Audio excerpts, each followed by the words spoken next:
Well, viewers, what a treat we have. A 1997 Mazda MX-6. I was going to be driving this car actually today, but the exhaust that the owner had ordered has not turned up for it, so it doesn't have an exhaust, and therefore I can't drive it on the road because it is far too loud. And I would get pulled over if I actually did drive it with the exhaust in its current state. So the owner's just very kindly pulled it up onto here for me, so I don't have to drive it or anything. It's a shame because I was looking forward to it. It has a lovely V6 engine. I think it looks ever so much of its time. These were made, I think, from 1992 to 1997, so this is a very late one. And it was rescued, I think, quite recently. It's got one or two marks on the bodywork. There's a little bit of rust around one of the rear arches, but actually it's not too bad, especially considering this car owes its owner Jay less than £2,000, which is pretty good. So these were based on the same platform as the Mazda 626 and the Ford Probe. Some of them were made in Michigan, particularly the American market ones. This one I think was made in Japan, along with Japanese market ones.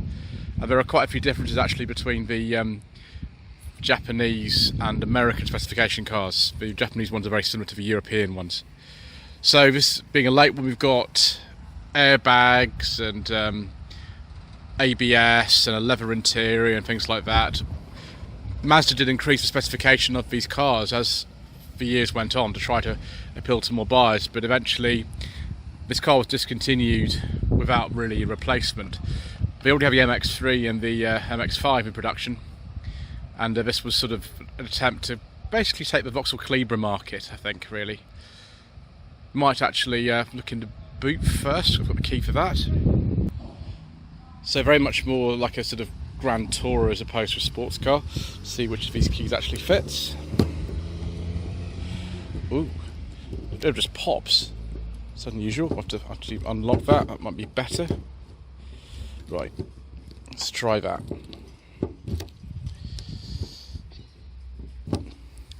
Hold on a second, dears. Right, I've been rescued from my own incompetence by actually turning the key in the right direction. It actually has, unlike a lot of Japanese cars from this time, that's a proper kind of pop lock, as opposed to a lever inside the car. So we've got a CD changer in there. Boot's actually quite big. The aperture's a bit restricted and things, but the boot is quite big for this type of car. I like the colour actually. The colour is really nice. I like this kind of spoiler on the high level brake line, just built of the spoiler. Got some lack appeal and things going on. Let's have a look at some of this luxury interior. So we've got leather, unfortunately it's a bit cracked. We've also got some fake wood, which I like as well.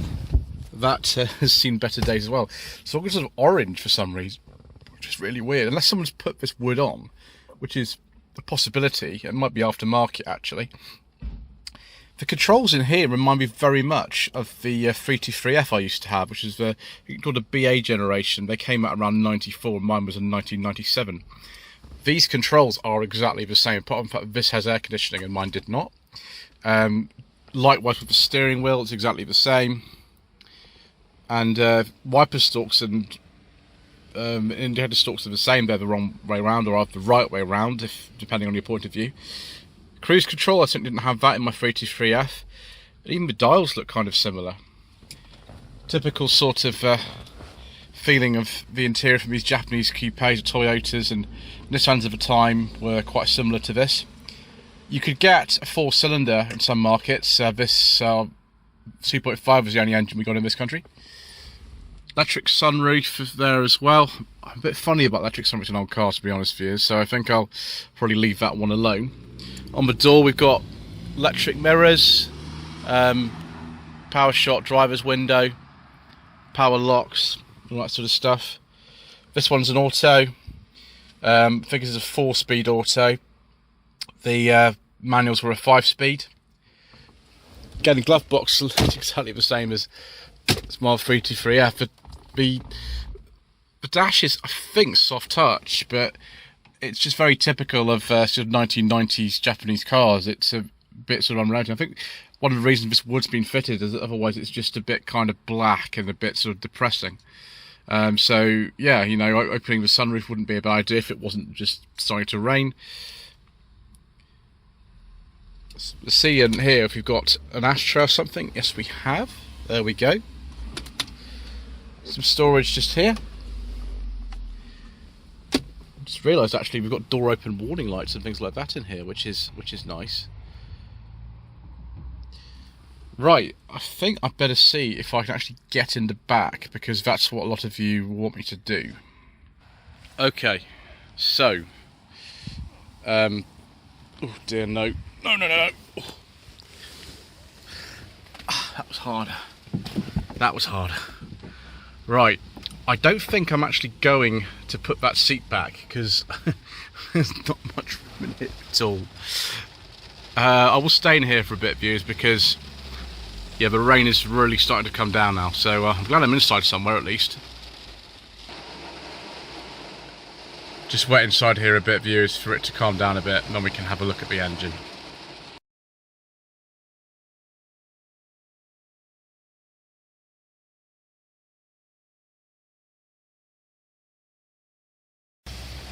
Right, I can't wait forever, unfortunately, so we're going to have to continue. Here is the V6 engine, hence MX-6, although there were some 4-cylinder ones, which is quite confusing.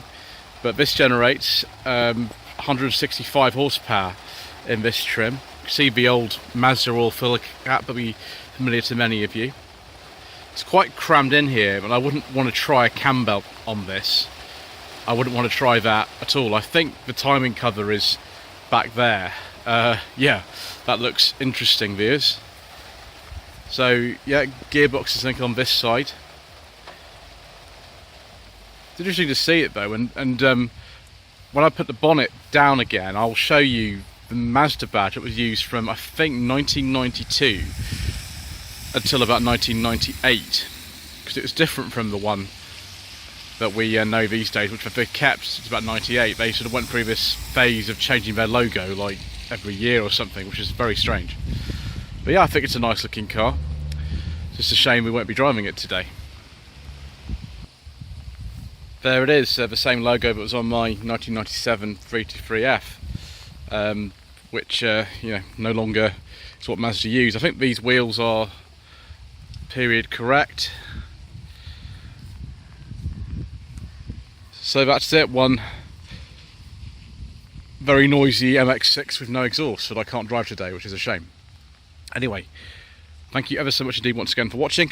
Please don't forget to subscribe to the channel, like this video and comment below, and we'll see you again soon for more, hopefully drier videos.